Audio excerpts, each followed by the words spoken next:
de la mort à la vie sous l'avortement. Ndenge na bandaki kolongola bazemi na ngai te ko mema ngai na liwa esali ke na ko mema ngai na liwa nazwa na okatsake le nazo sala ba avortement na ngai na ko bomba na muto omona ngai te mais mutu moko azalaki ndalobi tout ce que vous faites en cachette un jour sous le soleil je vais faire sortir ça devant public devant mes enfants yango ekomi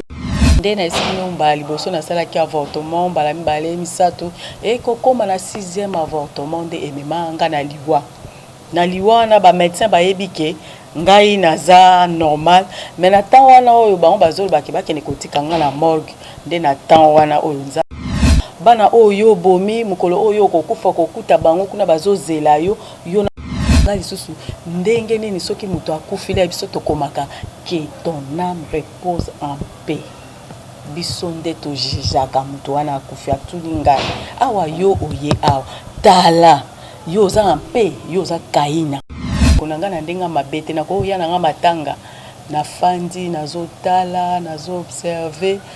la grâce muke oyo toza na discernement des esprits comme on a dit dans la Bible il faut avoir le discernement des esprits avec le discernement na kofanda nazotala na lobi nga balinga bakomela nga que ton âme repose en paix nzoka âme nange ezalaki na pete âme nange bandaki koteli na pesi bino mbote na kombo na Yesu balandi na biso ya la voix céleste nzambe apambola bino na kanisi peut-être bolanda inga na chaîne mususu boye ko kamwa lisusu nde na leki awa na la voix céleste ezaka nzambe na mawana ende asangisi biso lisusu na kanisi soki bino bozali te moye pe to sala émission yango ezali te kombo nanga mama Caroline Supacho évangéliste bolandaki epa ya nde na sibino quelque part mais nzamba sunga témoignage nange ezalaki de la mort à la vie sous l'avortement ndenge na bandaki kolongola bazemi na ngai te ko mema ngai na liwa esali ke na ko mema ngai na liwa nazwa ultimatum ya nzambe ye moko koyebisa ngai ke il faut oloba il faut oganga pona ngai na banda oyeba te ke eko mema ngai lelo liboso ya public mais eye ko na 2 Samuel 12:12 alobi tout ce que vous avez fait en secret un jour je ferai ça devant le public devant tout le monde de but ya témoignage na ngai yango na ngai na bana okatsake le nazo sala ba avortement na ngai na ko bomba na muto omona ngai te mais mutu moko azalaki ndalobi tout ce que vous faites en cachette un jour sous le soleil je vais faire sortir ça devant public devant mes enfants yango ekomelaki nga nde bomoni nga lelo liboso na bino na komi koloba nazo le kape na ba etando partout ato bengi nga wapi na koya pona kombo na nzambe ezwa lokumu nzambe apambola yo muto za liboso ya écran liboso ya télévision na yo kolongwa te kozala pressé te nde nzamba sungi lelo na zubo moi ngape na komi kotatola na komi koyebisa bato ke nzambe azali soki yo ti lelo ndimaka te ke nzambe azali pona ngai nakutani na nzambe na sololi na nzambe ayebisinga pe alakisinga nini oyo ngai nakoki koloba na misu ya bato nini ona koki koyebisa bana na ye pona bana babongwana ye ayaki pona bato mabete mais ayaki kaka pona mutu nyonso azala sauvé yango moni atindaki mwana na ye ndenge nalobaki témoignage nange ezalaka na 3 grandes parties pe 7 étapes ya jugement na 3 grandes parties wana nalobelaki ndenge nini naza kokola tina komi na âge d'adolescence ndenge nini na ye koyeba nzambe na ye kokutana na nzambe ndenge nini pe natambusaki bomoi na ngai moko ezali message ezali pe éducation à la vie eza okolanda yango ekozala na ba verset biblique en clé oyo na kokufa wana nzambe alakisaki ngai nini oyo nakoki koloba na bana na ye ndenge olandaki nga peut-être na ba chaîne mosusu verset clé na biso oyo sous l'avortement eza na Exode 23 verset 26 elobi boye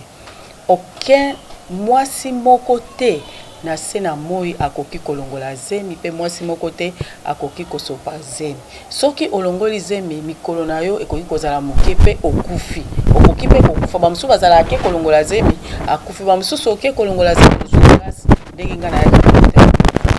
aye lisusu kolakisa nga lisusu na Exode na 1 Thessaloniciens 5 verset 23 elobi il faut que les jours de votre juge, les jours de ta mort, il faut que ton corps, ton âme, ton esprit soient réservés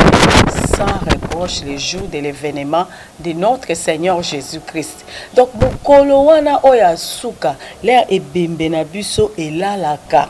D'ailleurs, balobaka soki 4 coins, un quart ya nzoto na biso esika corps na biso elala na kati ya nini. Mokolo wana ya suka, il faut corps, âme na esprit na yo ezala sans reproche les jours de l'événement de notre Seigneur Jésus-Christ. Mais ndenge na yebisaka bato ndenge ngai moko pe sikoyo nazali ezali pasi ezali facilité pona mokolo wana oyo ebembe na biso elalaka ekuta corps na yo âme na yo na esprit na yo eza na problème te eza facilité ata yo ndimi te mais ngai déjà na kenda wana de la mort à la vie na yebi ke eza facilité parce que na souffra makasi pasi oyo biso tolobaka tozomona awa na se na moi eza pasi te mais pasi oyo tokendeke kokuta kuna na enfer na ba séjour de mort eza pasi lisusu ya koleka mpona corps na biso kaka ndenge ezali boye ezaka na contact extérieur air nyonso elingi elata elula etala esala boye eza facile te âme na biso makambo tokanisaka na kati ya motema na biso moto ayebaka yango mpenza azalaka te moto ayebaka eza nzambe esprit na biso ifale ezalaka na contact na nzambe mais biso tozalaka tozotepatepa esalaka pasi mingi yango mokolo wana ezalaka pasi oyo omoni ke na espace oyo bapesi ngai naloba nabengi yango espace pèlerin na oyo mpona toza baleki nzela il faut yo mutu na vie na yo oyebake un jour nalinga te nakoleka mais espace na biso oyo na la voie céleste kombo nango ekozala la divinité. Donc espace la divinité. Pourquoi on appelle ça kombo la divinité? On appelle ça kombo la divinité parce que un jour na yo na ngai tolinga te tokoleka. Na pesa yango kombo la divinité parce que mutu nyonso na vie il faut oyebake assurance na yo ezali na nzambe. Soki oza na nzambe te kozala passe. Alors là nga naza ko témoigner tokozala na bandeko mususu na espace o la divinité oyo bakutana na nzambe bazali mwa ebele o nzambe asalela bango grâce.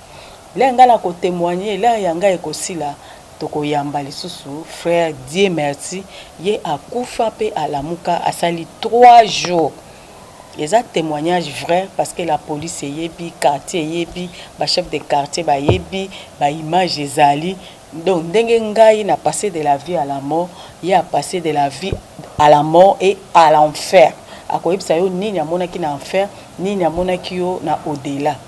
Donc nzambe apambola yo muto zali kolanda biso mais pour na témoignage na nga ndenge na esaki bino ke na koloba na ngai ndenge na sibino ke za na 3 grandes parties cette étape de jugement chaque étape ya jugement na bandaki koleka zali na makambo nango bele bazolakisa yo ndenge bandaki koyiba ndenge bandaki kotonga balakisi lisusu na kanisi bao balandaki ke na bisa bino mutu nyonso na kati ya vie na ye azala na dépôt moko ndaku moko ya un demeure o nzamba bongisela biso ezala kuna siko na ndaku wana o batongela biso kuna na ebite ya yo na kati ya ndaku na yo wana ozala na biloko nini yango balobaka awa toza na biso kaka ba passager sur la terre toza na biso baleki nzela malembe nzamba yebi oyo awosala pona biso yango pona kokebisa yo pe koyebisa yo kotika biso te zala na programme na biso zala branché na la voie céleste nyonso yo kolinga kotuna mituna ba numéro na biso ebanda koleka wana na se okomona yango par rapport ya témoignage nde na esino mbali boso na sala ki avortement mbala mibale misato e kokoma na 6e avortement nde emema nga na liwa na ba médecin ba yebike ngai naza normal mais na temps wana oyo bango bazolo bakebakene kotika nga na morgue nde na temps wana oyo nzamba komi kosolola na nga abanjo solo na nga 10h 11h 12h 13h 14h ezopesa ka mindondo na hôpital à bato a saigné te eloko te mais qu'est-ce qui se passe qu'est-ce qui se passe wana ndeza bonzambe sikoyo na place wana leo yo ozali koyeba ke na bomoto suki me bonzambe ezali nzambe azalaka na ngonga wana nde abandi kolakisa nga vina nga ndenge na botamaki nde na bandi kokola nde na banda oyiba miliki nde na banda oyiba sukali yo leo okomona mwana osala mabe olobi botika yaza mwana muke non na enfer kuna bana mike pe bazali na enfer mwana otuna yo mama poko omema ngai na ekodim te po na yeba nzambe bana bazakuna o bakufa bazakuna ba parents na bango bakomisa bango na ba ekodim te bazali bokolanda ba témoignage tellement qu'ils ont moulai aye kolakisa nga nde na banda koyiba sucre ndenge na banda koyiba miliki ndenge bakomi kokotisa nga na ba jugement kolakisa bana oyo bomi mukolo oyo kokufa kokuta bango kuna bazozela yo yo na bango bosamba aye kolakisa nga ndenge corps l'air to kufa ka bandeko na nga déjà avant to kufa nzoto na biso ezala divisé en 3 parties corps etikali na mabele âme ekomi kaina yanga ekomaka kaina ezotepa tepa esprit na ngai ndezala na maboko ya Nzambe pona esenga ke na ya kosala musala na loba na ganga pona yo oyo ndimi na nuteke Nzambe azali nenga na koyebisa yo ke Nzambe azali ngala ndima ke Nzambe azali pona nga pe nazala ye mutu atembe nayebaki koloba te me nayebi koloba siko na kotatola Nzambe nde oyo etindi ngai nalo le ba séparation des corps esalamaka nde okoyeba ke il est le propriétaire de l'esprit. C'est notre Dieu. Quand il veut prendre les souffles, les azwaka souffle nae, ni maman ni papa a hotelema. D'ailleurs, kolaksangai muke, il faut garder les dimanches saints, il faut koto sanzambe, il faut kotia ba offrande, ce que oyibaka, yo yebake, kune pa nzambe caméra eza ya munene. Ndenge na oloba bo ezo tourner et pas nzambe kuna pe ezo tourner. Mukolo ona kokufa ba ozwa cassette na ngai ndenge yo ozolandanga bazu cassette na nga ba ti ozotala vie na nga banda obotamaki obanda otala vie no banda obotamaki ti mukolo wana okata ye motema yo moko miyeba ke oyo ya kobombana liboso na Nzambe ezala te tout est nu devant Dieu il n'y a rien de caché. Leo wana pe yo kokufa bakozwa cassette na yo bake kotia na dépôt era jugement bakozwa yango batie okomi kotala télévision wana ya munene zani ba obanda otala yo ndenge tolamuki lelo neti banda tongo Nzambe abandi kotala yo banda tongo ti butu na psaume 8 9 à 10 alobi il est assis sur son trône pour gouverner ce monde avec justice et fidélité de Dieu. Banda tongo Nzambe na bonzambe na ye afandaka na kiti na ye na bokonzi ndenge tolamuki na tongo ti butu azo surveiller yo otutani alobi na Job balobi il surveille tous nos pas il surveille tous nos mouvements donc nyonso yo zo sala olinga tende balobi il a dans sa main tout homme na maboko na ye azo surveiller yo omona olingi okweya osala accident sala mabe ba ange comme tozala na ba ange na biso omona ange na yo aye alongoli yo yango balobi ozo sala makambo so omoni oza yo moko okanisa te koza yo moko oza na mutu moko aza pembeni na yo oya kengelaka yo leo yo ozotambola na nzela koloba te nazanga moko na yebi ke assurance nanga tina ozobima na otambola mutu moko aza oya azo kengela ngai koleka ngai moko yango naza koyebisa yo ndeko na ngai landa ba témoignage landa espace la divinité okomona batu oyo bakobanda koleka wana batu nyonso bakutana na Nzambe Nzambe azosala grâce à partir ya émission tozokutana na batu sur place tozokutana ba msuba zo benga talanga na mona kiboye kolemba te soko moni émission na biso aye kolakisa nga lisusu ndenge nini soki mutu akufila ya biso tokomaka que ton âme repose en paix biso nde tojijaka mutu wana akufi atuli ngai awa yo oye awa tala yo oza en paix yo oza kaina nga nazala kaina nazali na place te corps etikali na mabele nazali kaina sauf esprit na nga na maboko na ye leo yo komeli mutu que ton âme repose en paix nani ayebisi yo karo nzoto na yo eza en paix âme na yo eza en paix âme na yo eza en paix te âme na yo eza kaina ezangi place ezangi ndako ngana koma na système bandeko na nga na ndenga mabete na koya na nga matanga na fandi nazotala nazo observer la grâce mouké au tozana discernement des esprits comme on a dit dans la Bible, il faut avoir le discernement des esprits. Avec le discernement na kofanda na zotala na lobi nga balingaba komelanga que ton âme repose en paix. Nzoka âme nange zaki na pété, âme nange bandai ko telingana ezalaki kaina. Alors yom tozolanda témoignage sur la divinité. Faut y que nous sommes des pèlerins. Un jour nous allons passer. Qu'est-ce que tu fais? Au salakani na sena moi. O yibaka, o tongaka, o cholaka baninga, o linko kende église te. Nous ça na weza nini. O mimona kaka yondo zali yo. Te. Et pas nzambe ezandingi wana te. Soki ozandingi wana ekoza passe oko souffrir ndenga na soufaki. Pour naza averti pour la deuxième fois na okende ndenge nini. Je me prépare déjà parce que na linga te, je suis un pèlerin. Na kokende kaka. Na linga te. Aïe koyebsanga sous la terre, nous avons 24 heures sur 24 heures. 24 heures sur 24 heures na sena moi. Yo salaka na oya yo nini sur 24 heures. Ofandaka na kotonga, na koyina, na koseka baninga na ebite.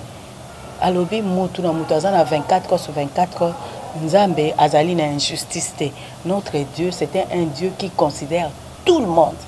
Ezaloza président de la République, ezaloza cultivateur, ezaloza moto kimai, ezaloza sentinelle na porte lupangu, mutu pamba azate. Mutu nyonso azana valeur liboso na Nzambe. Sikoyo na valeur o Nzambe apesi yo, asali injustice te. D'abord na moi, na sanza, na nyonso, na mabele, na cimetière, asali injustice te. Mais po na yo au salaka nini na 24 heures sur 24 heures Nzambe apesa yo. Est-ce que au préparaka dîme de temps ya Nzambe na 24 heures Nzambe apesa yo? Est-ce que au salaka offrande de temps ayeko lobalanga ya l'offrande de temps? Est-ce que to salaka même ngai o offrande de temps banda tongo na sali nini? Dîme de temps ya 24 heures na sali ndenge nini? Nzambe lobi na yebisa bino mutu na mutu ayeba dîme de temps ayeba offrande de temps oyeba ndenge nokotambola na se na moi parce que tozali bapaya toza ndenge ba étranger bauti na poto baye awa na mboka na biso na Congo baye kotambola ngonga moko ekokoka baozonga awa pe na se na moi toza ndenge wana toza tofandi mais ngonga na biso ekokoka comme nous sommes des pèlerins ndenge na lobi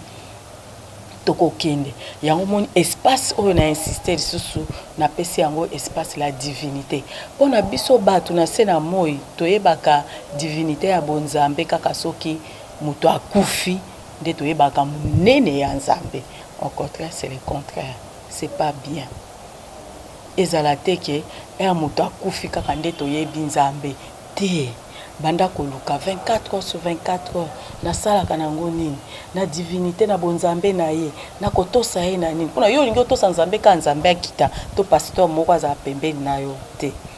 tokoki kotosa Nzambe ndenge wana te faut kotosa Nzambe na air nyonso nde okomona bonzambe na ye aye koyebisanga lisusu alobi batu nyonso oyo jour wana ba assistaka na avortement et les médecins et les infirmiers les anesthésistes tout le monde qui sont tout autour de la femme là na ye mwasi jour oya liwana yo okokuta mwana wana a se distinguer a se multiplier afandi na nzoto na yo azozela bo samba naye kuna sikoyo eza jeté. Nous avons la porte étroite et nous avons la porte large. La porte large eza nzelo ya munene otosala makamto lingi tozana ko tozana ko chola tozana mabe mais la porte étroite so ba ebisio